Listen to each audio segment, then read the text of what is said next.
Welcome SVPites to chapter number 2 presentation, and the name is Rikki Tikki Tavi Goes Exploring, and this is part 2 of presentation.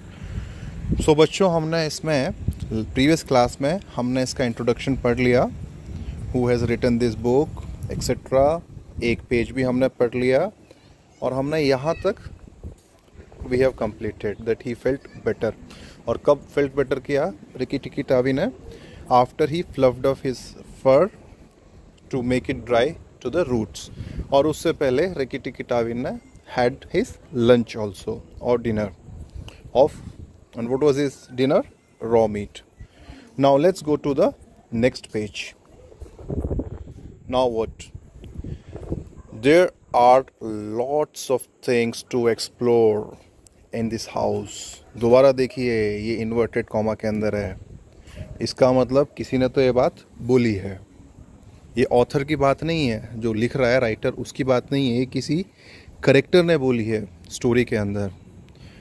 There are lot of things to explore in the house. मतलब यहाँ पे बहुत सारी चीज़ें हैं explore करने के लिए, ढूंढने के लिए, जानने के लिए इन दिस हाउस. अब ये कौन बोलेगा? कोई नया करेक्टर होगा वही बोलेगा ना. जो फैमिली है, टेडी और उसके मम्मी पापा, वो तो उसी घर में रहते हैं, तो उन्हें तो पता है इस घर में क्या क्या है. सो दैट मीन्स ये पक्का किसके दिमाग में ख्याल आया? रिकी के दिमाग में ख्याल आया. And that is what is mentioned here. He said to himself. यहाँ पे ही कौन है? रिकी. और रिकी ने किसको बोला? अपने ही आप को बोला. अंदर ही अंदर उसने अपने आप को बोला. He said to himself. Again उसने इन्वर्टेड कॉमा में आ गया, मतलब ये उसके दिमाग का दूसरा थॉट है, दूसरा ख्याल है. I shall certainly stay and look around. मतलब मैं तो पक्का यहीं रुकूंगा. सर्टेनली मतलब पक्का, स्टे मतलब रहना, एंड लुक अराउंड, एंड चारों तरफ देखता रहूँगा, ढूंढता रहूँगा क्या क्या चीज़ें हैं एक्सप्लोर करने के लिए. सो लुक अराउंड मतलब ढूंढना, आसपास ढूंढना किसी चीज़ को, एक्सप्लोर करना. एक्सप्लोर करने का ही, मान लीजिए आपकी कोई चीज़ मिल नहीं रही है, आपकी पेंसिल नहीं मिल रही है. आपने मम्मा से पूछा, मम्मा वेयर इज़ माई पेंसिल? मम्मा क्या बोलेगी? It must be somewhere here. You look around मतलब ढूंढो, आप अपने आसपास ढूंढो. तो वही यहाँ पे लुक अराउंड का मतलब है. एक्सप्लोर करने का मतलब आपको पता ही है. अब सर्टेनली मतलब कंफर्म, पक्का रुकूंगा, मतलब सर्टेनली मतलब पक्का. स्टे मतलब रहना, स्टे मतलब रहना. He spent all day roaming about the house. Roaming मतलब घूमते रहना, ऐसे उधर उधर भटकना. तो एक्चुअली इसका हिंदी में लिटरल मतलब है भटकते रहना. So he spent all day roaming. मतलब वॉकिंग या मूविंग तो होता है जब आपको पता है कि आप क्या करने जा रहे हो कहीं पे. जब आपको पता ही नहीं कि मुझे करना क्या है, बस ऐसे ही भटक रहे हो, तो उसके लिए हम यूज़ करते हैं वर्ड रोमिंग. ROAMING, roaming. ही स्पेंट. यहाँ पे स्पेंट क्या है? सेकंड फॉर्म है. स्पेंड तो होता है बिताना, और स्पेंट मतलब बिताया, सेकंड फॉर्म, पास्ट टेंस है. सो ही स्पेंट ऑल डे. और क्या बिताया उसने? पैसे थोड़ी बिताए, उसने पूरा दिन बिताया. रोमिंग अबाउट द हाउस, घर में भटकते हुए. He nearly drowned himself in the bath tubs. Nearly मतलब लगभग, और ड्राउंड मतलब डुबो लिया था, मतलब डूब गया था. किसको? अपने आप को. तो उसने अपने आप को लगभग डुबो लिया था या डुबो दिया था. किस में? बाथ टब में. ये बाथ टब है जिसमें ये जो रिकी है, he is taking shower, and he nearly drowned himself in the bath tub. मतलब वो ऑलमोस्ट पानी में डूब गया था, बाथ टब में. सो नियरली मतलब लगभग. ड्राउंड सेकेंड फॉर्म है ड्राउन की, और ड्राउन मतलब होता है डूबना, ड्राउन मतलब डूब गया. He put his nose in to the ink bottle on a writing table. आपके जहाँ पे आप स्टडी करते हो, आपकी स्टडी टेबल होगी ना, तो स्टडी टेबल पे आप इंक भी रखते होगे. इंक बॉटल अभी नहीं रखते हो, तो पहले के ज़माने में आपके मम्मी पापा डेफिनेटली रखते थे. तो उसने क्या किया? अपनी नोज़ जो है, he put his nose in to the ink bottle. अपनी जो इंक बॉटल है उसमें उसने अपनी नोज़ डाल ली. ऑन अ राइटिंग टेबल, जो राइटिंग टेबल पे इंक बॉटल रखी थी उसमें उसने अपनी नोज़ डाल ली. Okay. He climbed up into the big man's lap. Lap मतलब गोद। तो क्लाइम्ड अप मतलब वो चढ़ गया। इनटू, इनटू जब होता है कब यूज़ करते हैं इनटू, जब हम कुछ मतलब मोशन करते हुए कहीं जाते हैं, मतलब जब हम मूव करते हुए जाते हैं तो उसको हम बोलते हैं इनटू। तो ही क्लाइम्ड अप, वो चढ़ गया, और दौड़ते हुए गया था ना, तो इसलिए हमने यहाँ पे क्यों यूज़ किया इनटू। तो he climbed up into the big man's lap. और कहाँ चढ़ गया वो? बिग मैन्स लैप में। और ये बिग मैन कौन है? ये बिग मैन है Teddy's father. To see how writing was done. और क्यों चढ़ गए थे ये जो हमारे नेवले हैं? To see how writing was done, देखने के लिए कि भाई लिखते कैसे हैं। क्योंकि मंगूस के लिए तो एक डिफरेंट एक्सपीरियंस है ना कि लिखते कैसे, मंगूस थोड़ा ना लिखता है। So that is why he climbed up into the big man's lap to see how writing was done and burnt his nose on the ends of the big man's cigar. अब cigar जो होती है वो होती है cigarette जैसी होती है। तो ये जो बिग मैन है वो सिगार पीते थे, तो इसने क्या किया मंगूस ने? ही बर्न्ट हिज नोज। बर्न मतलब जलाना, और बर्न्ट सेकेंड फॉर्म में जला ली। तो उसने अपनी नोज जला ली on the end of the big man's cigar. जो बिग मैन ने जो उसकी सिगार थी, सिगरेट थी, उसके जो एंड है ना, जब सिगरेट पीते हैं तो जो उसका एंड होता है वो जलता रहता है ना, there is a fire on the other side, it's very hot. तो उससे इन्होंने अपनी नोज जला ली। किसने? मंगूस ने। एट नाइट फॉल मतलब रात में, he ran into Teddy's nursery to watch how kerosene lamps were lit. At night fall मतलब जब नाइट फॉल होता है, दैट इज शाम का टाइम। ही रैन, रन की सेकेंड फॉर्म है, रन मतलब दौड़ना, एंड रैन इनटू, और यहाँ पे भी रैन इनटू मतलब दौड़ते दौड़ते गया था वो। कहाँ पे गया था? टेडी की नर्सरी में। इसीलिए हमने इन मतलब मैं। सो अगर वो ऑलरेडी टेडी की नर्सरी में होता तो बोलते कि ही दैट से Ricky is in teddies nursery. But यहाँ पे तो क्या, दौड़ते दौड़ते गया, मोशन करते हुए। दैट इज वाई हमने क्या यूज़ किया है? इनटू। सो एट नाइट फॉल ही रैन इनटू टेडीज नर्सरी। वो दौड़ते हुए गया टेडी की नर्सरी में। और क्यों गया?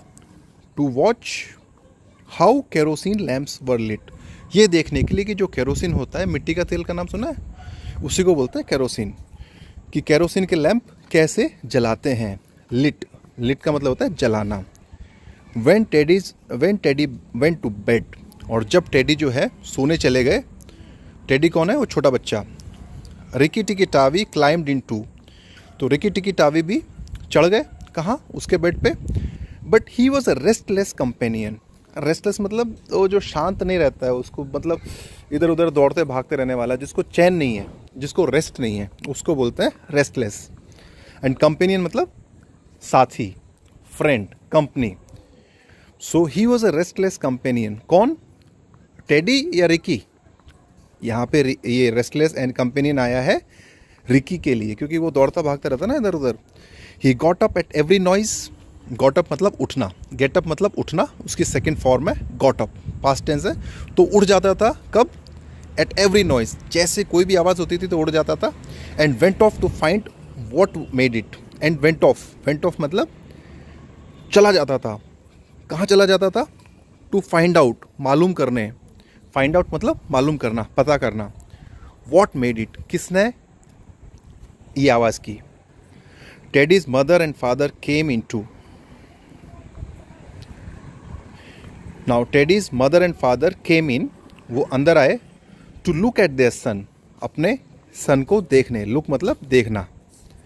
And Rikki Tikki Tavi was awake on the pillow. And Rikki Tikki Tavi was awake, awake मतलब जागे हुए थे। और कहाँ जागे हुए थे? पिलो के ऊपर, पिलो के ऊपर बैठे हुए Ricky Tikki TAVI. I don't like that said Teddy's mother. अब ये किसने बोला? आई डोंट लाइक दैट, मुझे पसंद नहीं है, I don't like that. Said Teddy's mother, he may bite the child. और यहाँ भी देखो इन्वर्टेड कॉमा के अंदर, इसका मतलब ये किसी ने बात कही है। और ये किसने कही है? टेडी की मदर ने। और उसके बाद दूसरी बात क्या बोली? ही मे बाइट द चाइल्ड, वो क्या कर सकता है? बच्चे को बाइट कर सकता है। सकना मतलब पॉसिबिलिटी है, मे मतलब कर सकता है, ऐसा नहीं करेगा ही करेगा, possibility. He may bite the child, bite मतलब काटना। दोबारा इन्वर्टेड कॉमा के अंदर है, मतलब फिर दोबारा किसी ने बात बोली है। He will do no such things, ये कौन बोला?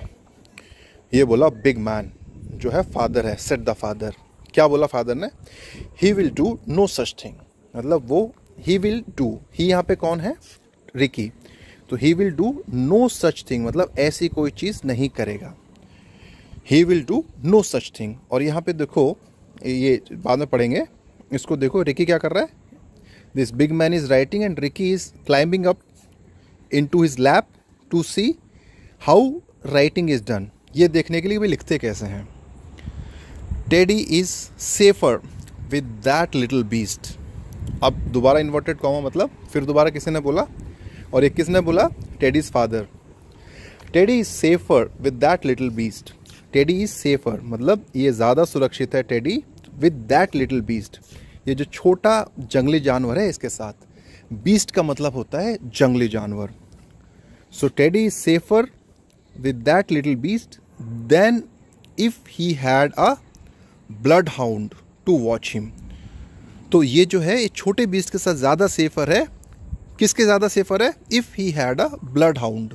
Blood hound is a species of a dog. It's a dog species. Okay, तो ये क्या है? ब्लड हाउंड जो है एक डॉग की प्रजाति होती है। जैसे अगर आपने देखा हो German shepherd is a species, dog species, right? So similarly blood hound भी एक डॉग होता है which is very sort of very scary sort of breed of the animal of the dog. Okay, so now Teddy is safer with that little beast than if he had a bloodhound to watch him. उसका मतलब हुआ teddy इस छोटे से wild animal के साथ ज़्यादा safer है बजाय उसके कि उसके पास में एक ब्लड हाउंड होता जो उसकी देखभाल करता। Then what if a snake came in to the nursery now.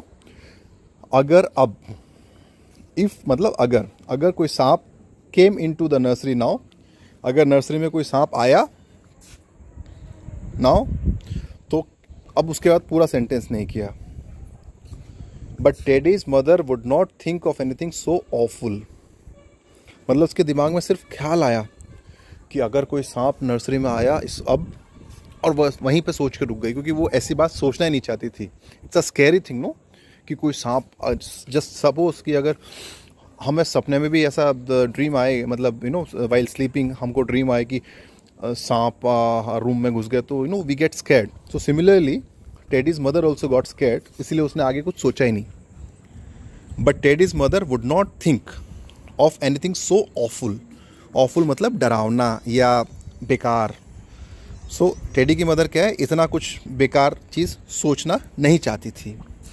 She just hoped, उसने सिर्फ उम्मीद की, that the mongoose would not bring, that the mongoose would not bring मतलब नहीं लाएगा, क्या नहीं लाएगा?